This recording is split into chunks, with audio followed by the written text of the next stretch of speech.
Туризмот е главниот адут за развој на локалниот економски развој на општина Берово. Голем број на инфраструктурни проекти кои општината ги реализира заедно со владата на Република Македонија се за развој на туризмот и привлекување на туристи, цел која од година в година добива на значење.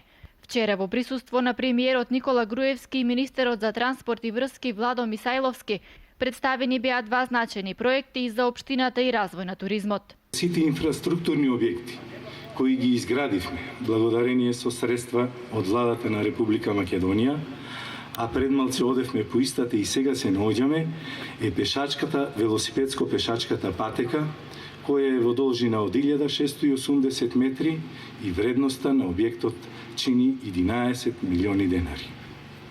Но за да биде комплетирано и да се продолжи и во иднина со изградба на инфраструктурата, се изработи проект за продолжување на колекторот за фекални води, кој колектор е во должина од 800 метри и ќе ги опфати и понатаму ново изградените викендици и хотелите кои сега користат септички јами и го загрозуваат квалитетот, тоест на водата на Беровско езеро, од каде градот и општината црпат сурова вода за пиење.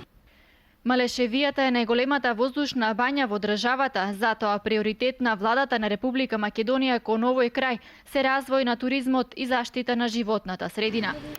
Проектот за изградба на фекална канализација и приклучување на хотелот ВИП, како и сите туристички капацитети и вили од туристичката населба кон овој систем е немиловна потреба на градот Берово.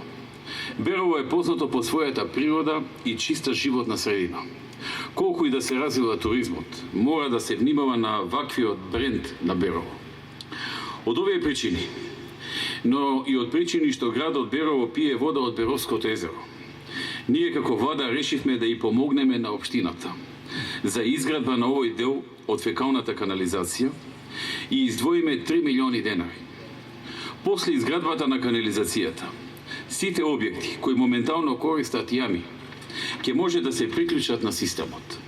На тој начин ќе превенираме можни излевања на фекалии во езерото.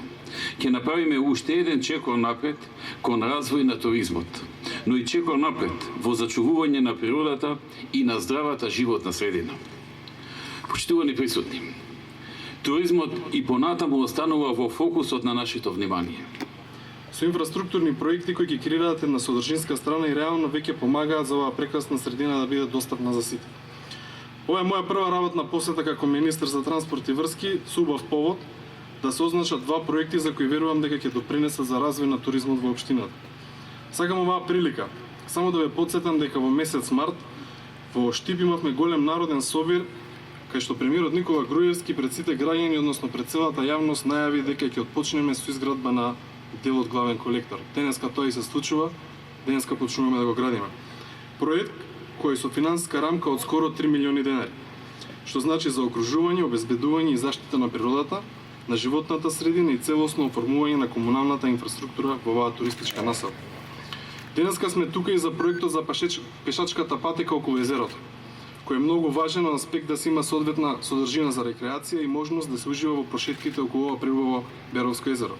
Говорам за проекти за кои владата ја соглед на нивната потреба и оцени дека со нивна имплементација генерално ќе се зголеми туристичката понуда во земјата. Владата на Република Македонија за изградба на пешачки патеки околу езерата инвестираше над 3 милиони евра, во кој е вклучена и пешачката патека околу Беровското езеро.